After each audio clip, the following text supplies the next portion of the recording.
but welcome everyone. And thanks for joining us today for Detty's talk on how to develop your career through community service. And a big thank you to our monthly sponsor, Action Roofing. Now, about our speaker, I think we all know Detty well enough, and there's no introduction needed, but hey. Detty has over 40 years of professional practice as an architect. He is the principal of RRM Design Group and the recipient of the 2022 Lutah Award. He is a strong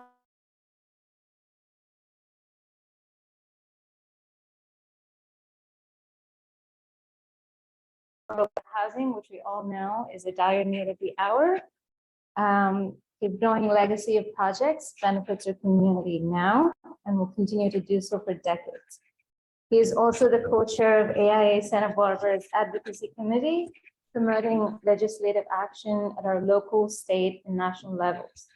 And there's a lot more to add to that list, but I'll leave it at that and let you share your thoughts with us. Thank you.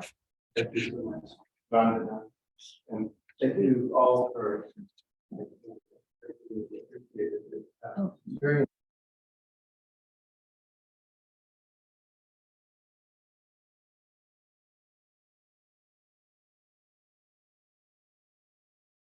being moving lips, but no sound. Yeah, it's just a real inspiration to me to have an opportunity to share with you some of my experiences over the years, and maybe there'll be some tidbits that'll be useful for you as well. But it's inspiring to work with so many of you on the board and as professionals where we collaborate and all of those things. I feel really honored to have this opportunity. I want to ask you, you're all architects, designers, professionals, and you became architects because you have a passion for design, I assume. But I wonder, do you also feel that you want to make a difference in your career, like make a difference in the world? Who of you sitting here feels that way, that you're here, you in your profession and your career, you want to make a difference, right? And I would just ask you, not to put you too much on the spot here, but maybe somebody could share what that means to you. I'm going to ask Paul because he's an experienced speaker. Yeah, for me, it's mentoring. Yeah. Because I had 5 really significant mentors, one for 45 years. And that's why I'm so interested in it and do it in the best way I can, which is perfect. But yeah, very good. Anybody else share what that means to them to make a difference in their profession, like do something for the world? I know it puts you on the spot. That's all right. I'm not gonna push it, but for me, that's a really important motivator in my life and in my career. And that's why the topic of developing your own career through service, through public service, I guess we could say, is a kind of a wonderful symbiotic relationship, because not only are you developing your own spiritual growth, I guess you could say, but you're also developing your ability to be successful as an architect, to earn a living, et cetera. So those two things can really go hand in hand when you sort of follow your passion, I guess is what I wanted to convey. I'm going to go back in time a little bit and start when I was about 18 years old. I was very interested in the nature of consciousness. It was kind of my own kind of spiritual journey that I discovered. I read all kinds of books and was trying to figure out, how do I grow as a human being? How do I grow in consciousness and all that? I felt very much like there's got to be more to life than just sort of living every day, getting up, going to work, going to sleep, getting up, going to work, et cetera. And so one day, a good friend of mine invited me to a public lecture on meditation. And so we were both kind of excited, hey, maybe there's something for us here. So we went to a person's house who was a teacher of meditation and heard kind of him talk in detail about it and invite the folks who are in the audience to learn how to meditate. The particular technique of meditation I learned was called transcendental meditation, or TM. Well, why not? Let's go for it, you know? So both of us actually learned. So that was in 1972, I think, yes. No, actually 1968 is when I learned to meditate.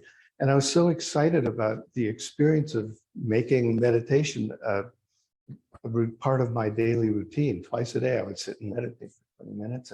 And what I found was it just kind of really evened out my life in many ways, and just kind of got me more centered and focused and all that. I was so excited about it. I wanted to change the world. I decided I had to become a teacher of meditation as well. So I went off to various courses and learned how to become a teacher of meditation. And for a while, I taught kind of as a hobby, more part-time. I taught people to meditate, and I probably taught maybe 300 or 400 people over the course of some years. I have not been teaching in recent years, but the spirit of what I learned and my passion for, again, making a difference in the world expressed itself through the ability to share that knowledge, et cetera, in that way. It's really interesting. It sort of reminds me of a quote by Mahatma Gandhi, who said, "The best way to find yourself is to lose yourself in the service of others." And that really resonates for me, you know, in the sense that I was sort of a seeker at that time when I learned meditation. But moving along from there, in 1982, I decided that I wanted to join with a friend of mine who's an architect and already established here in Santa Barbara, and doing the kind of work that I was really interested in. In particular, he was sort of working more or wanted to move into doing his own development projects. And I thought, that's the way to go, you know, do your own projects, be your own client, why not, right? And so I moved down to Santa Barbara and figured I'd maybe be here for a couple of years, learn what I could and all that, and then I'd be back in Peterborough, Toronto, Canada, where I came from. But sure enough, 40 years later, I'm still here. So I'm sure that's probably a story that's not uncommon, right? So after I became licensed in California, it was a couple of years, I guess that took, and I decided I really want to get involved with the profession, the organization, and all that. So I joined the AIA as just a board member initially. Back in the day, there weren't that many. The board was relatively small. It was, I want to say, kind of some of the good old boys who were running it, you know, running the show. But it was really intriguing to me because I felt that there was a lot to learn in being a board member and being a part of the culture and the architects who are practicing in the community and all that.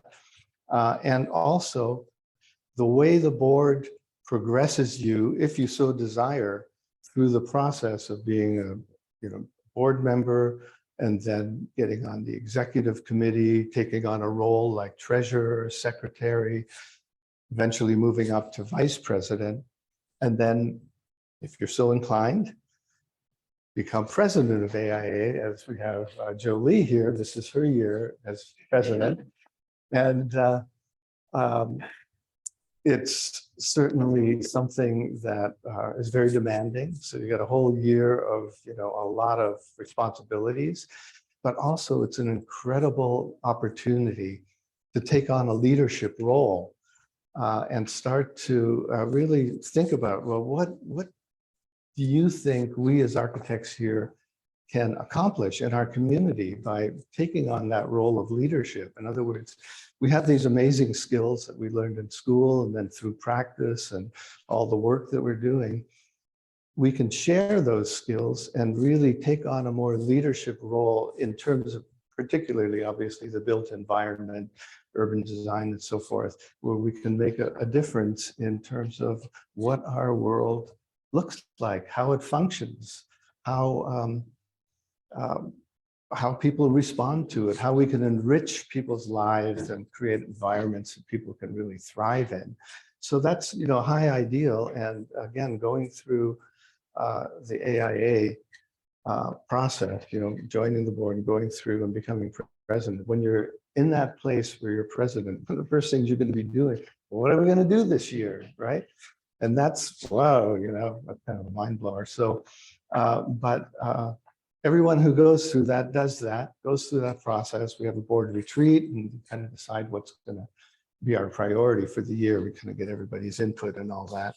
And then you got to stand up there for the organization. You might attend a public hearing or something like that. And that really gives you the confidence to really get out there and be a leader in the community. So that's one thing I highly recommend, is think about at some point when you're ready, join the board, go through that process, really elevate your profile in the community by doing that, and your sense of confidence in your skills, et cetera, and your ability to be a leader in the community. So that's kind of how it was for me. I joined the board, but then I eventually became president in 1993.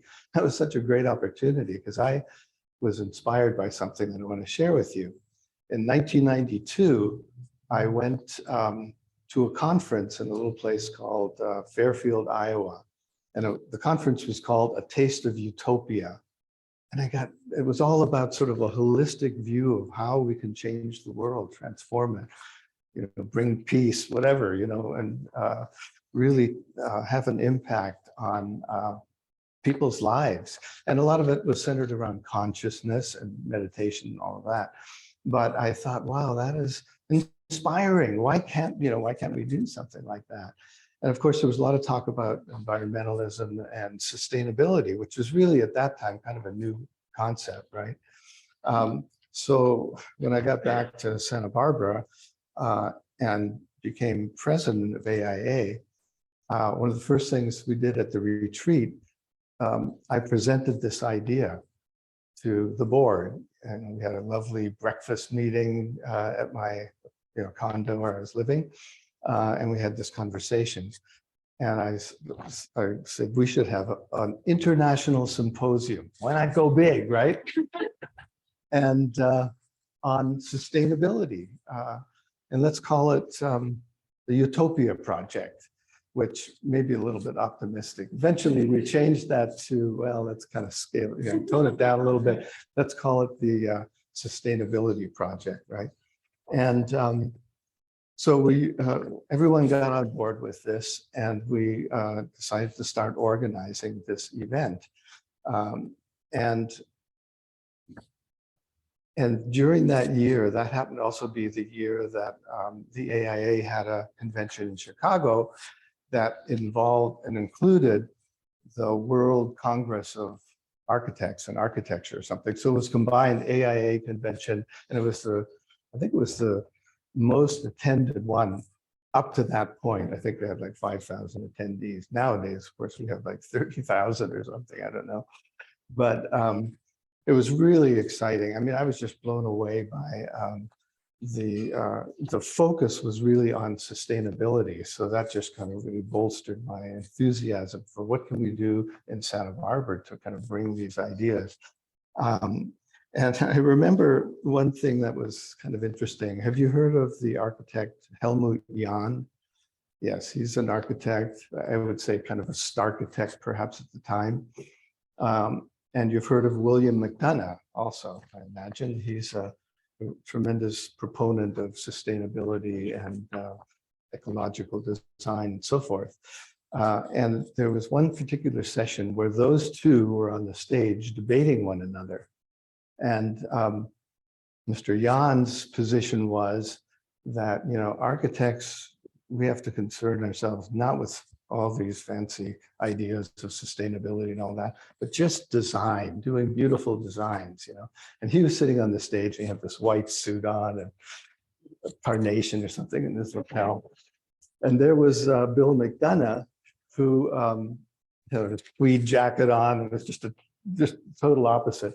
And he was, of course, advocating that it's our responsibility to design with the principles of sustainability in mind, that we should be, everything that we should do should be seen through that lens. And of course, the two of them I can't want to say exactly that there were sparks flying, but let's just say they weren't on the same page.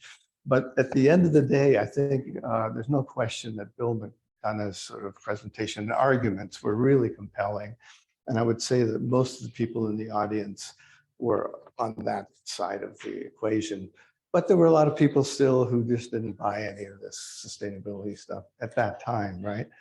But that inspired me when I started thinking about the international symposium idea. Hey, I should just get out there and talk to these people and invite them to Santa Barbara. Come on down and do your stuff, right? So I went around and I met a number of different people, Bill McDonough, Bob Berkebile. Susan Maxman was the first female president of AIA at that time as well. I invited her, come on down. And a few other folks, and they were all kind of excited about it. You know, first of all, why not Santa Barbara? We have to lose, right? So we started organizing the symposium. We got speakers lined up from kind of around, I wouldn't want to say around the world. There were some folks from Mexico. We had some Canadians, and certainly a lot of our American colleagues came. And so I guess we can turn the projectors on. How do I just touch it? There we go. Yeah, that's on. Yeah. I'm going to just pass these around because I thought they were pretty cool. We had a really, very creative artist put together our visual materials and so forth. Actually, I'm going to have to get one of those back because I want to read a couple of things, but I'll give it right back to you. So the idea was to do this, organize this around a holistic vision of sustainability that included just about every area that you could think of. So we invited speakers to talk about the economics of sustainability, urban planning, the urban eco-village, just to give you a sample of a few of the topics, and building energy use, green building, obviously, indoor environments. We even had a session on Vedic architecture of all things, which is really quite fascinating. Permaculture, alternative materials, et cetera, et cetera. So it was really this idea of a holistic view of sustainability. We're not just focusing on green building materials, but everything involved with creating a sustainable future, sustainable environment. We had some great speakers. I mentioned Susan Maxman, Peter Calthorpe, Rob Berkebile, William McDonough, Pliny Fisk, Hal Levin. I don't know if any of these names are familiar. That was a long time ago, but a lot of them are still around and still continuing to practice architecture and practice what they preach. So you've got to take a closer look at that. Going from there, we had the event in April of 1994, I believe. And I do remember very specifically, it was like a huge, I was kind of the leader of this whole thing, but it was also this huge weight of responsibility on my shoulders. And I was so excited and passionate. And we had some, great local folks who just dove right in with me. John Kelly, probably the architect, Dennis Thompson, Dennis Allen, the late Professor Sam Hurst, who's a professor at UC, and Paul Poirier, among others, and many others, too many to just name right now. But we all got really excited about it. We put this event on. I think there were a few hundred people that participated. It was up on City College campus, and we had some tents and used the various venues, and the weather was just like spectacular. Welcome to paradise weather. So it was dew out of the ocean and all that. So I think everyone just had a wonderful time. But what was great about it was it really kicked off the sustainability movement here in Santa Barbara. It got, we had a lot of decision makers, certainly architects, but a lot of others who just had a passion for the subject participate and attend. And so it kind of started to spark a movement towards sustainability and green building in particular. We followed up. Well, one of the things that, whenever you do something like this, you have to ask yourself the question, well, is this just going to do it and then it's over and you forget about it and that's it? And we got around, sat around the table, and said, we're not going to let that happen. We need to do something to sustain the sustainability movement, if you will. And so we formed this organization called the Sustainability Project, which you've probably heard about over the years. And in fact, it was that's the sort of organizational backdrop that we used to put on many, many other conferences and similar sort of smaller scale events. Some continuing education events, that sort of thing. And I'm going to just talk about a few of those. I don't want to get into all of them because many as you can imagine, over all those years, we did a lot. And I will focus on a couple of them. One of them, of course, was the immediate follow-up that we did was a thing called Unraveling Gridlock. And I'll pass some of these things around. This is sort of the book that came out of that conference. And it was just at a time when the city was working on its transportation element, right? So they were doing that as part of their general plan. And big decisions are made during that process. And we wanted to make sure that these decisions were made through the lens of sustainability. And so we put on this conference. It was at Victoria Hall, and it was in October 1994. So just a few months after the main symposium. It was really well attended. We had some great speakers. Walter Kulash is this transportation engineer who's very, very forward thinking and just throwing out some really great ideas. I think they were influential at the time, but we still have a ways to go. Right now, we're debating whether or not we should have cars on State Street. Hopefully that decision will go in favor of people, pedestrians, etc. So I'll pass that around. You can take a quick look at it. We followed that up with a really fun event that you would have all really enjoyed participating in. The AIA Committee on the Environment put out a call for an environmental design charrette, and they put up some money to organizations that wanted to do that, put on one of these charrettes. So we looked at Old Town Goleta, which was the county was in the process of putting out a redevelopment plan, I should say. They created a redevelopment agency and was working to establish a redevelopment plan. So it was the perfect time to let's bring architects, designers out to work in this charrette and work with the community and with one another, collaborating to come up with a redevelopment plan that really made sense in terms, once again, of the principles of sustainability, et cetera. And it was really great because we reached out to Cal Poly. We had, I think there were maybe 120 participants, something like that. And many students. And some of these young students, again, like yourselves, so much talent and energy, creative energy and passion to participate in this process of shaping the future of our communities, right? And that was we did that in partnership with the Community Environmental Council, who also put out a book. Again, we had another book. I'll just pass these guys around. So that was a really successful undertaking. Unfortunately, it didn't really result in a lot of redevelopment for a lot of other reasons, complicated to get into, but I think it created the vision for something along those lines.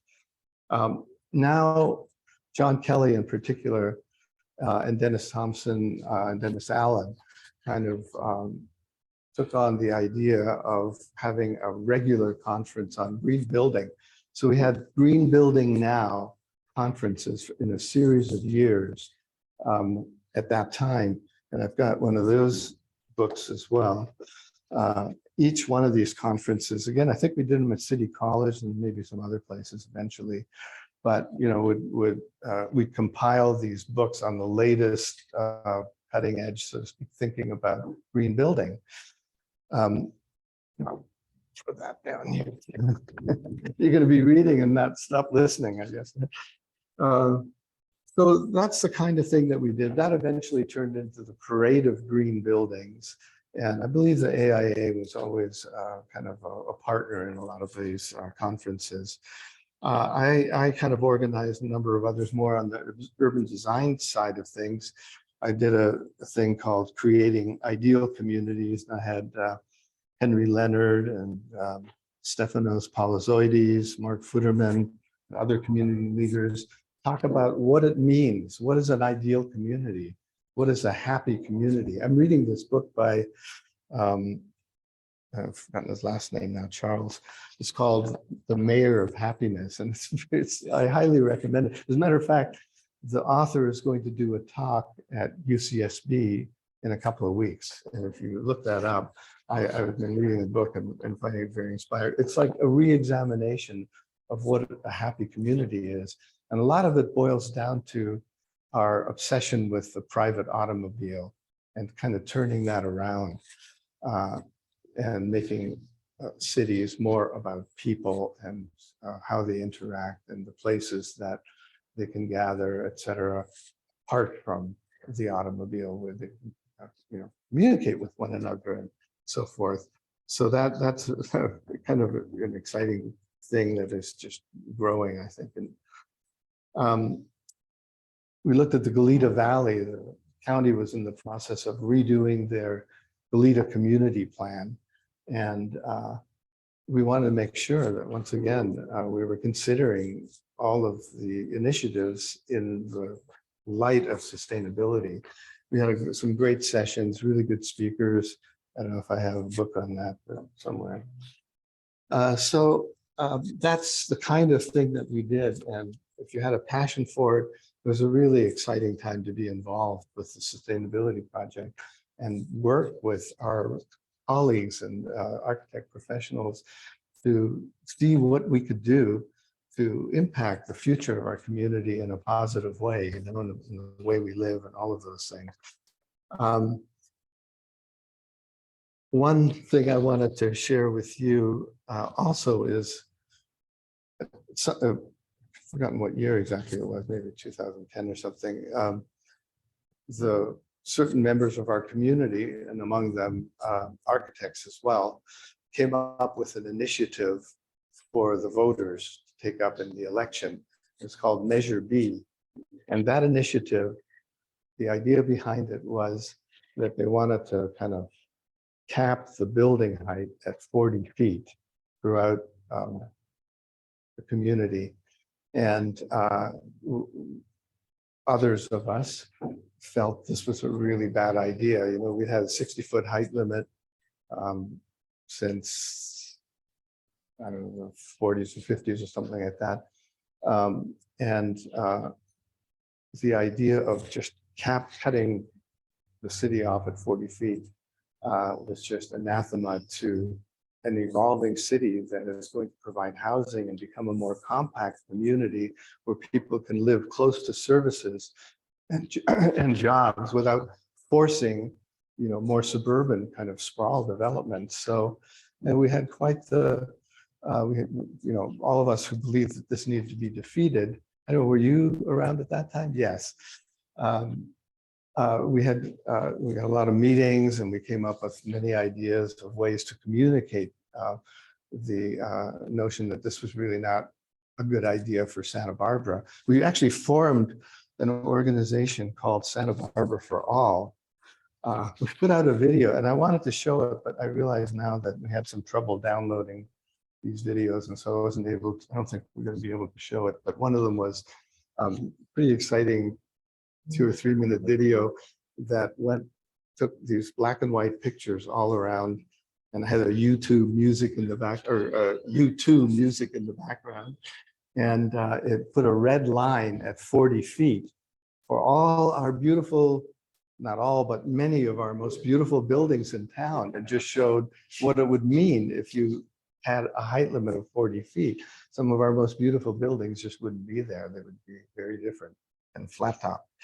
And so that was pretty effective. We had some other videos, and at the end of the day, we prevailed, and the people of our community defeated that measure, thankfully. And of course, the city council immediately enacted a height limit as part of their ordinance. So we won the war, but I should say we won the battle, but we lost the war. Not entirely. I think we're kind of coming back around now to realizing that, you know, it's just not, you're just not going to get the results. You're not going to be able to get the housing and create that kind of urban community that we all want to create. Yeah, so here's one of the posters from that. Oh yeah, there's some photos on the back that show that. But as I was digging around to find this stuff, I found this brochure, Santa Barbara for All, that we put together. And it's all about sustainability and principles of sustainability. And it is absolutely as applicable today as it was then, maybe even more, far more urgent today because of climate change, et cetera. So pass that around, take a look at that. So that was measure B. And then as we get later in time, closer to where we are now, 2011, the city council at that time was in the throes of passing an ordinance to get some housing, rental housing built in particular, because up to that point, very, very little rental housing had been developed. So all our rental housing stock was getting old, and decrepit in some cases, and we simply didn't have enough of it.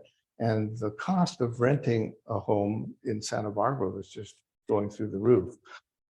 And so the staff was very creative and came up with what I think is still a model ordinance for dealing with an issue of that nature, which we call the average unit height or average unit density program, AUD, which basically allowed densities of up to 63 units per acre, which, you know, at that time was pretty unheard of, right? And people were kind of spooked by it a little bit.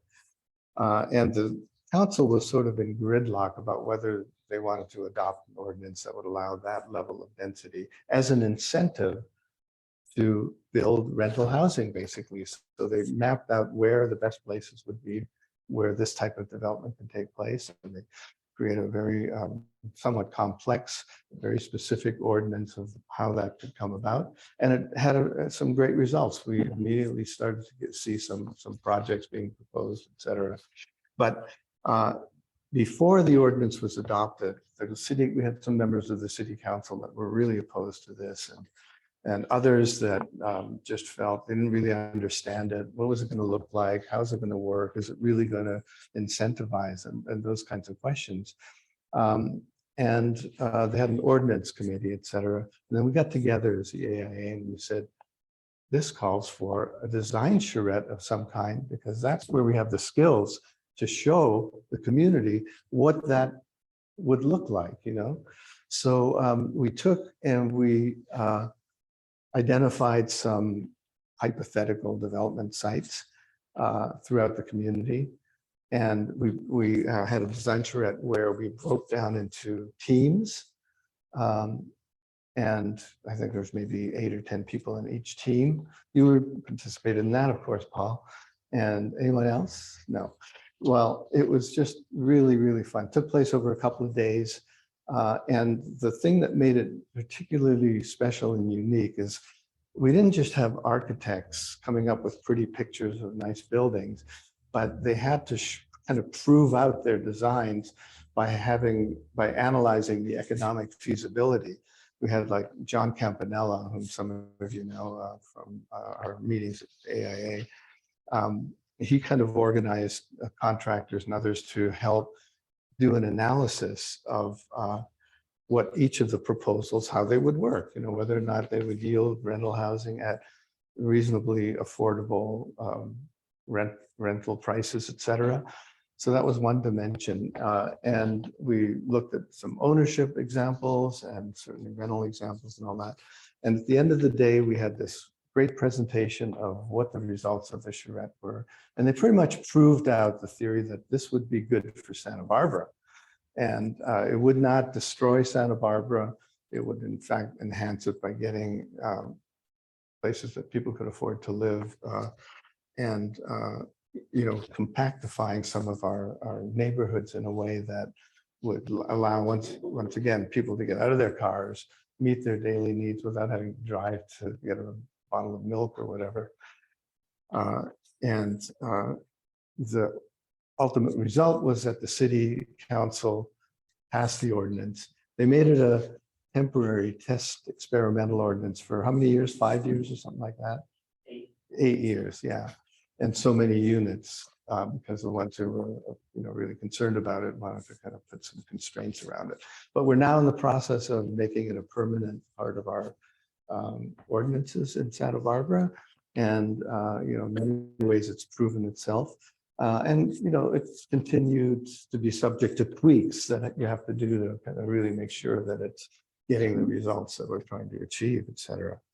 So that was Measure B. And I had a really great video that I made of people working away on the designs, but I wasn't able to download. But maybe, after we're kind of done, I can see if I can get it up on the screen. It's kind of fun to look at. And then, once again, these charrettes can be so effective in terms of bringing the community together that it's just an opportunity for us as architects to practice our craft, be leaders in the community, show people the way, so to speak, show people what's possible. The first State Street design charrette in 2017 was kind of based around the idea that the retail environment was changing because so many people are buying stuff online, don't need to go to the store for every little thing. And so we were losing some of our retail. We're getting all these empty storefronts. That's not a sign of vital economic community. And so I think one of the council members may have kind of initiated is, what can we do with these storefronts? How can we get more housing, et cetera? So we had that charrette, and that was very, I think, effective at that time, 2017. But we still had a long way to go from there. And then, of course, we had the pandemic hit in 2020, and that was a real wake-up call for the community because so many businesses were affected, and it exacerbated this crisis of retail establishments in the city. And so we were losing more and more. We lost Macy's, we lost what's the other one? Yeah, Nordstrom. And we're going to lose Macy's uptown too. So things are just changing. We have to be able to adapt to that change and maintain a community that's still vital and economically vital and that provides for the people who live here. So we said, this is the perfect time to look at State Street again. And we had the State Street 2020 charrette. I think it was just one of the most amazing experiences ever, especially since we're in the middle of a pandemic. We really weren't meeting in person. We had to do everything remotely, and we kind of just had to get with the technology here. How are we going to do this, right? And that was the key, probably. Yeah, and so we formed up 10 different teams. I think it was 16 teams, yeah. Thank you. And 4 of them were focused on the State Street corridor, which is now the focus of our State Street Advisory Committee. And I'm going to have Paul talk a little bit about what we're doing in that regard. So those 4 teams just focused on what that corridor should look like, close it off to traffic, create a public promenade, park-like setting, et cetera. And we came up with some beautiful ideas, great inspirational ideas. And then we also focused on several blocks that different teams worked on different blocks and proposed opportunities for housing, because ultimately, if you're going to have a sustainable core community, you got to have people living there. If you go around the world, my daughter happens to be living in Barcelona, And it is such a great example of that livable community because you have people all living downtown. They don't need a car. They're walking the streets. Many streets are closed off to traffic, et cetera. And it's just, she just loves it there. And I have to agree. It's just a wonderful place to visit. So I'm glad she's there. Inspire me to go for another visit. But so that charrette has really impacted what's going to happen in the future. The city went ahead and said, okay, we're going to study this in a more formal way. We're going to hire a consultant that has experience with the process of figuring out how to do this. And they hired, they did in fact hire a consultant. They also put together an advisory panel of different stakeholders and leaders in the community to meet on a regular basis, work with that consultant and come up with a master plan for what's going to happen. So we're on the verge of seeing the beginnings, the first sort of actual plan. You know, they're going to come up with 3 alternative ways to go forward. We haven't seen them yet. That's coming out shortly. But because we as the AIAs put so much heart, passion into this thing, we want to make sure that the vision that we generated in the charrette, which by the way, it's the one thing I forgot, but we have a book that's 400 pages. Yeah, she can bring one in of all the work that these teams generated. And the way they were able to do it is because we didn't do the usual 1 or 2 day, 3 day charrette. We did this over several months. So the teams were working away, over a period of time and were able to generate all this great information. And so where we are right now is we want to make sure that we are a prominent stakeholder and that the ideas, yeah, perfect. I've seen it. It's like, it's heavy. I mean, in both sense. We're putting on we're creating an opportunity for folks who participated to get together if they're still passionate about it and articulate what are the most, exciting or specific ideas that we want to see move forward. You want to talk a little bit about it and what we're doing? Yeah. As an aside,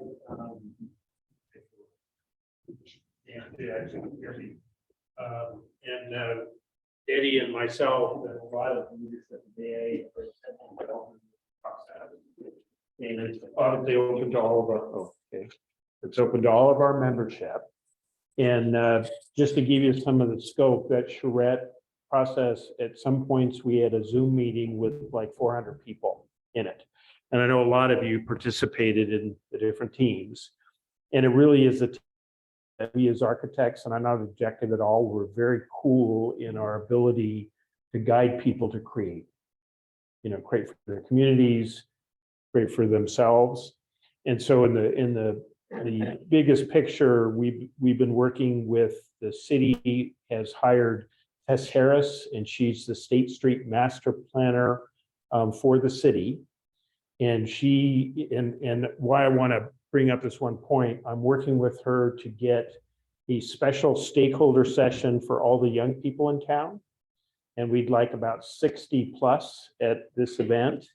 And we're going to organize when it should happen that you can actually attend, whether it's a weekend day or an evening, stuff that you can actually in your schedule show up and get your voice heard. And obviously a lot of it will be probably about the need for affordable housing and housing that you don't have to commute half hour or an hour just to go in and out of Santa Barbara. And this is a great opportunity. And through Tara, I'll reach out to this group. And then we have a lot of other young people that we're going to reach out to. But the idea is that often in the city, you're invisible when you're a young person because you can't get to the city council meetings. You're working for other people and you don't have a lot of flexibility in your schedule. And we want to make sure that happens. Okay. And then in the near future, Tara sent out an invite to, yesterday We're having a brainstorming session to take that 400-page document and identify the major points that will get consensus, represents the majority of our membership. And then we'll get that in a document to TAS from the AIA formally with our recommendations as a major stakeholder. And do know that the next year, there will be a whole bunch of different community outreach events. The one for the youth, we haven't completed yet, and we need to complete in the next probably number of weeks. So you'll probably hear from me reaching out to all the young people to participate. And then after that, there's a whole series of presentations. Recommendation will get in front of the city council, and we'll want all of us to participate, show up at those meetings. And if you are in support of it, Tess Harris needs us to show up to make sure the city council adopts a real master plan with vision. And then the other thing that came out of the charrette was I was with a group of people, we formed a 5013 nonprofit. And like the High Line in New York, like the Bryant Park in New York, like Central Park, like so many things where there's public-private partnerships, there's now a foundation called Friends of State Street. And the idea is to raise money for both programming, events on State Street, and the design of things on State Street, and money for capital projects. Where just like the Moxie's a nonprofit on city property, the County Bowl's a nonprofit on county property, and imagine if we could do that on State Street. So all the things we love to do would be programmed and happened as like a canvas on State Street. And we kind of see it as the grand paseo of our community that all of our paseo system would connect up into. And then obviously a housing district around it. And then obviously as a community figure out what role, how would a bike interact with that place, right? So I guess that's kind of it in a summary, Detty. And do know that all of you can make a difference. And I know like Alex and Stripek is helping us tomorrow. Show up, you can really make a difference. And then you learn the soft skills of being a leader, because Detty and I were once your age sitting in that chair. And after all these years, we're able to contribute more and more. And you guys can do that, and please do that. We need your voice. There you go. I've got, oh, you've got it. Put down. Yeah.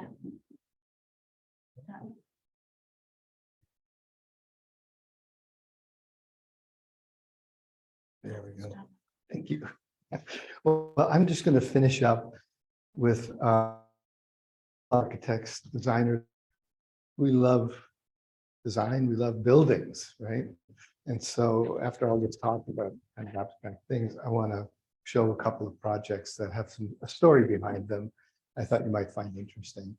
So I'll start with this project called Garden Court on Delavina. You might have seen it, driven by it. It's at the corner of Anapamu and Delavina.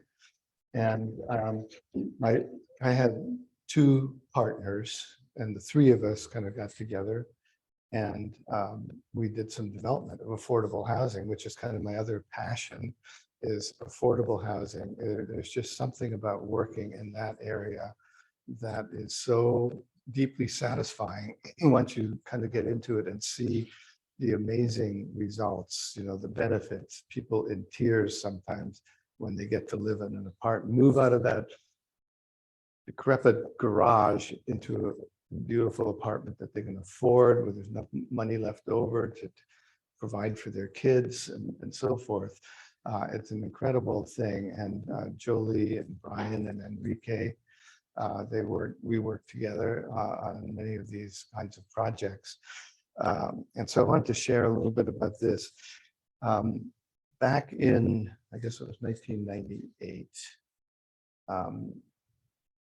there was a hotel, the Carrillo Hotel.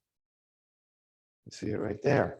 It was partially destroyed in the 1925 earthquake, but then it got back into operation. It was a hotel. It's not the greatest building, but it did house a lot of senior citizens who were living basically off of their Social Security income. They didn't have much left over after that. So it was providing some very affordable housing for, poor seniors.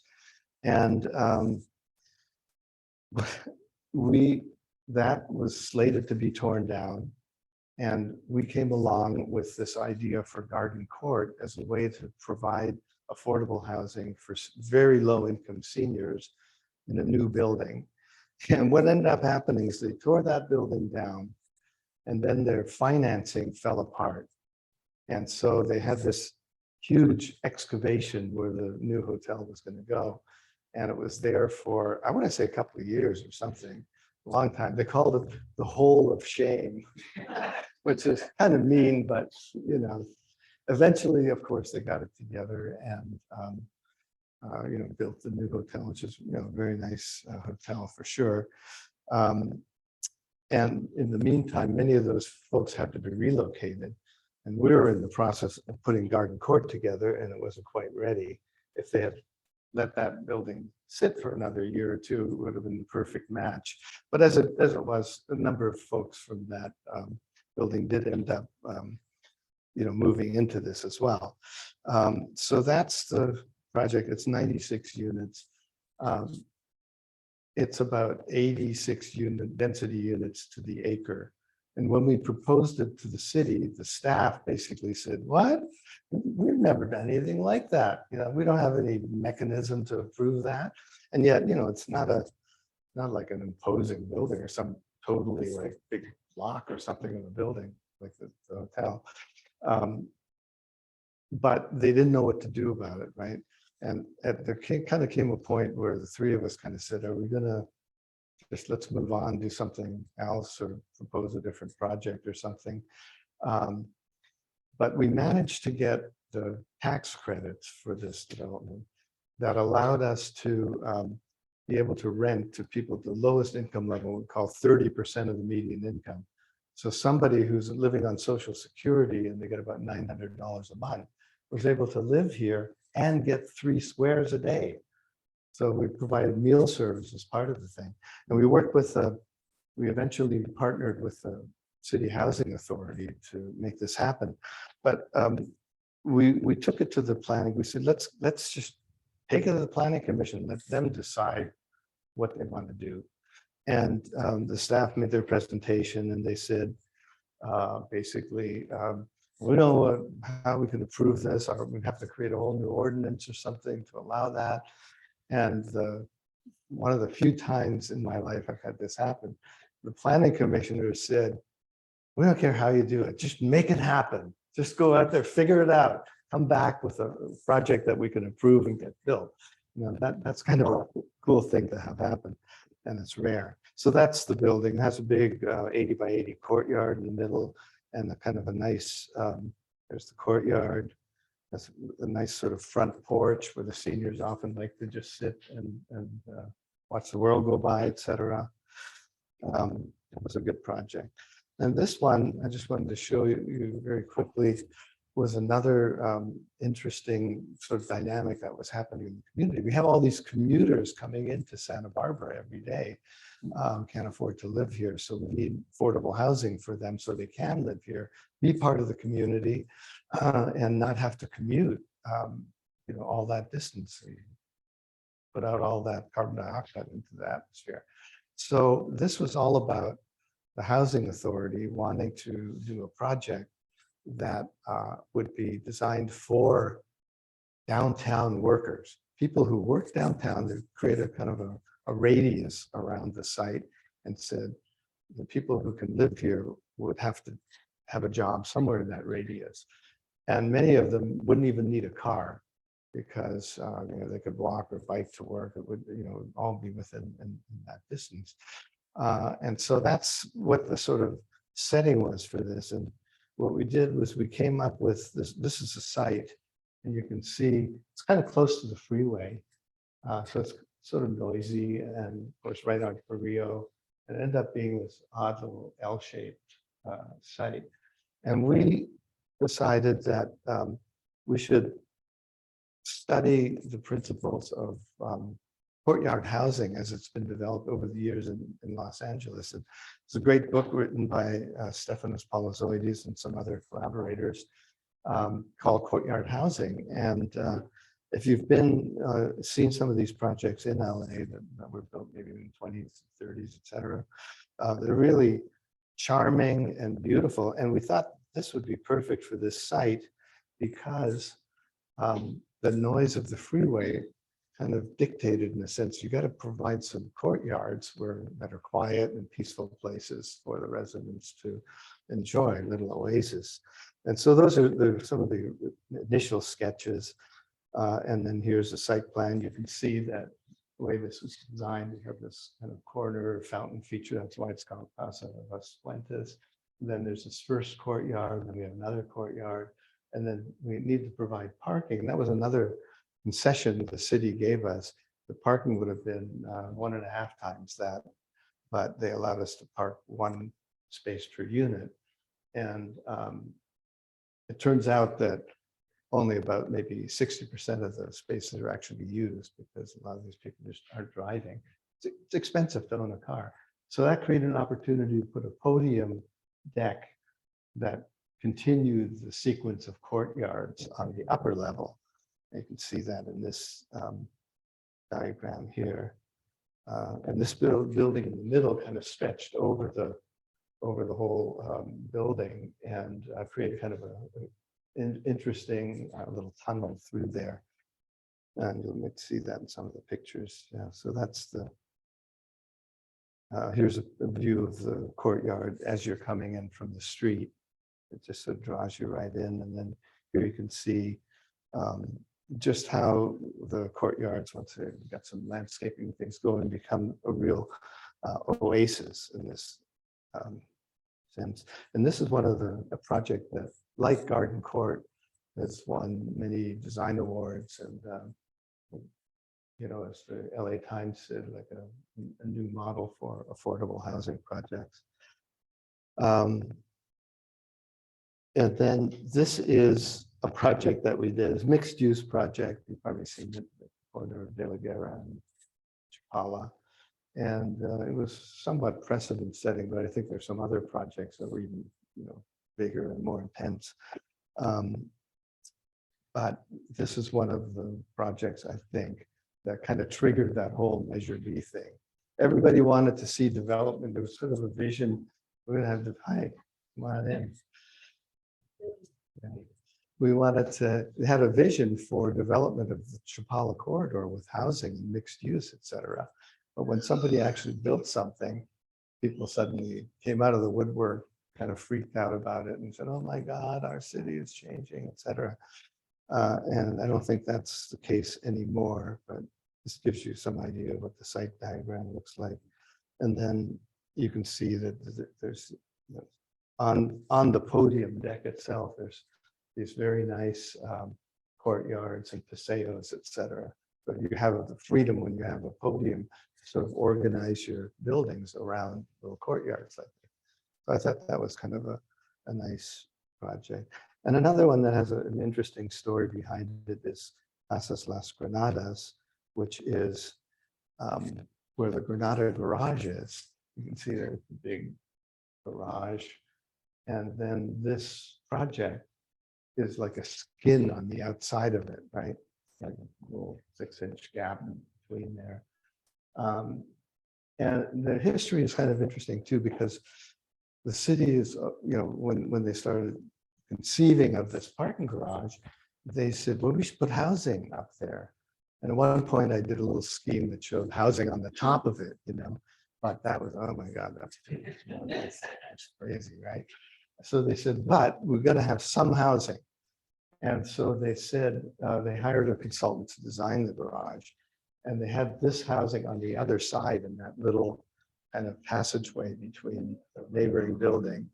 And not a good place for the housing. And we made a proposal with the housing authority, actually. And it turned out that they selected People's Self-Help Project for that. And what ended up happening was that it came back with the bids, on the first version of the parking garage, and it was like 20 million over budget, something ridiculous, right? And the city was so upset, they ended up suing the developer, and since the housing authority was involved, they didn't want the housing authority involved in the housing, I guess. I don't know the full story behind it, but something like that. So People's Self-Help was going to be the developer, and they hired us to design this project. And they wanted to preserve some open space in front of the building. So we ended up having to design this little parklet in front, which made this a great location. I imagine living there. A lot of people say, what? That's affordable housing? Man, I'm going to go bankrupt so I can live there. But yeah, it really turned out nicely. And it creates a nice face to this, what otherwise would have been just pretty much a blank wall, I guess, of the parking garage. So, and those are just a couple of the projects I just wanted to share, just because we love buildings, right? We want to build beautiful buildings, and we want to do it in a way that really helps people. And coming full circle, if you take your passion, build on it, exercise your ability to be a leader in the community, dive in when that opportunity comes, like the charrettes that we've been working on, and build your sort of presence and profile in the community, join organizations, be a board member on an organization that represents something you believe in, you're passionate about. All of those things will ultimately lead you to a very successful career as an architect in this community and any community, really. Build on your passion, I guess, is where I would leave it. So anyway, that's all I have to say. But I'd love it to devolve into a bit of a dialogue. If anyone wants to talk or ask questions or just has some point they want to make, please do. Vicki, how many housing projects has your firm done in Santa Barbara? Well, in Santa Barbara, I don't know how many projects we can put on. Maybe like 10 or something like that, 10 or 11, 12 maybe. Yeah.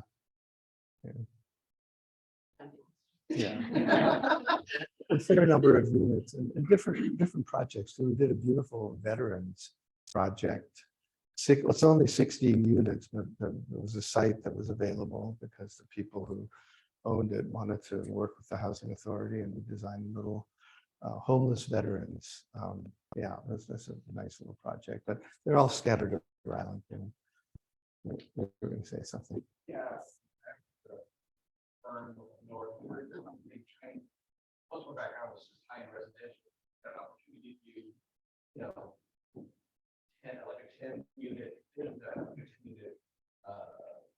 small bit of it.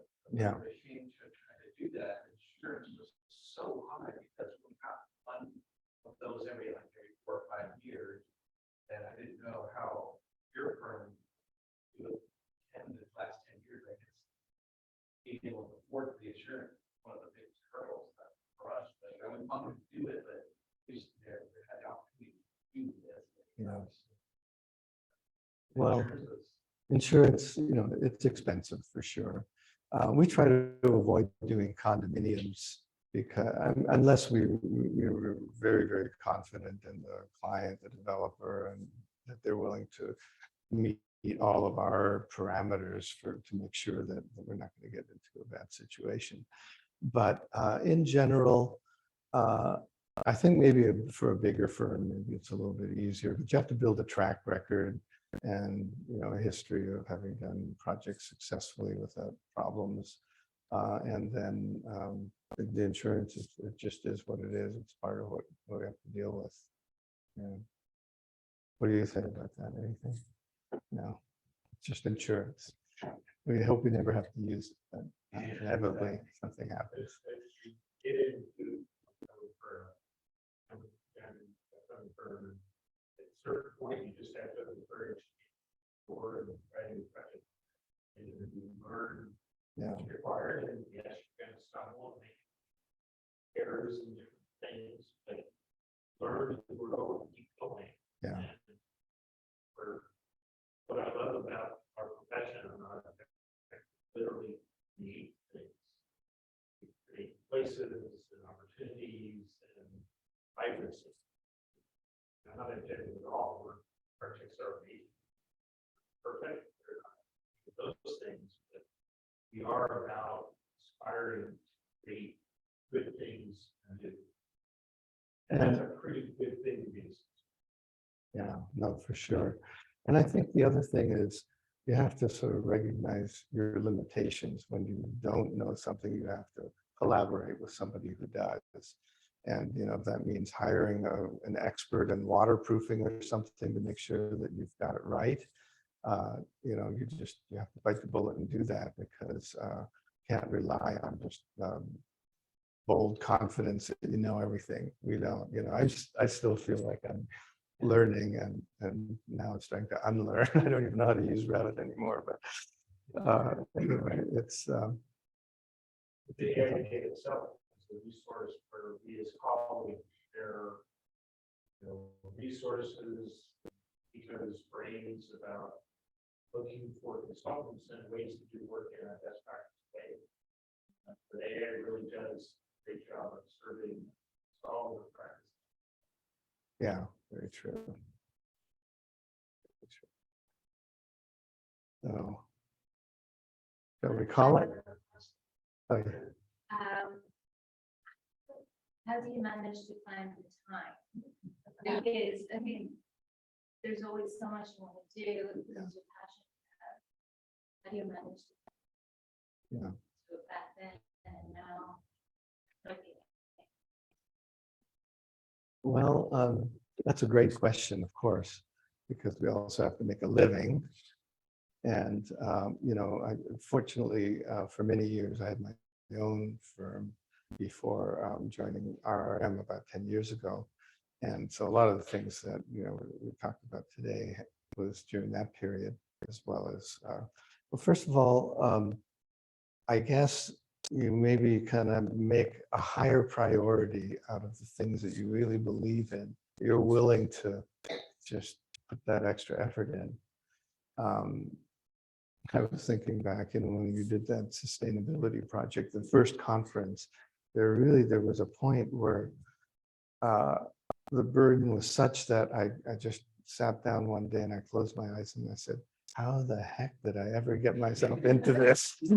And I couldn't walk away. So it's, you know, you just keep going, right? You know, and maybe it's a little like having kids too. You know, once you have a kid, you can't walk away. You just got to keep going, right? But I did, you know, of course, you know, it costs money. You've got to, you know, you still have to keep the business going. And, you know, we put a lot of, as Paul and others, put a lot of volunteer pro bono time into it. You just try to find the balance, you know, where what you can do and what you can't, you know, and you certainly have, you know, you can't walk away from your business. You have to make a living, you have to be responsible.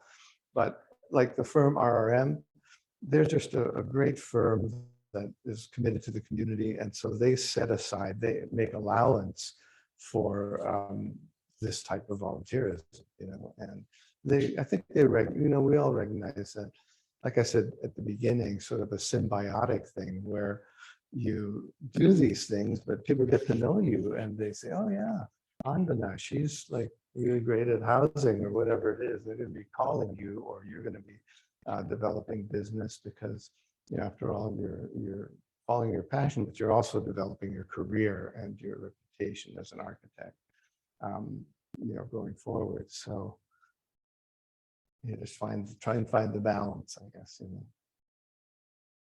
What are you gonna say? And in terms of finding collaborators, it seems like you own each other, did all this together. How did you do that? Find a group.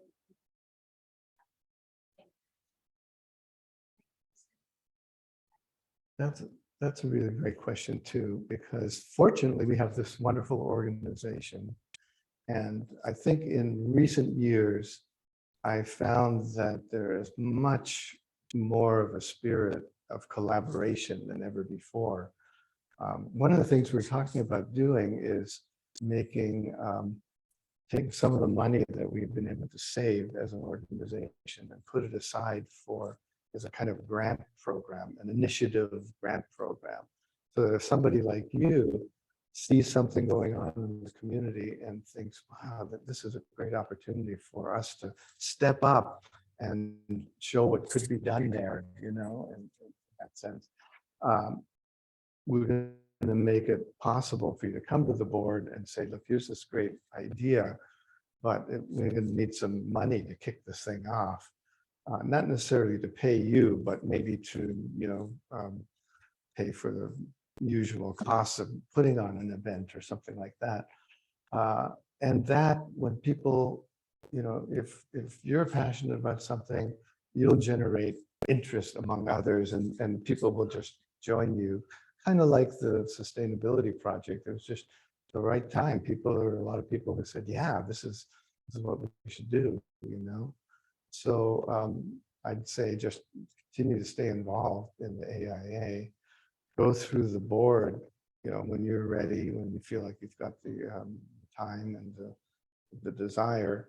I think you're going to build relationships that will draw people to you through what you're passionate about, through what you believe in, what you want to, where you want to make a difference, you know? That's what I think. Yeah. Time. Break out the wine, I guess. Right? Anyway, thank you so much. This was really a pleasure.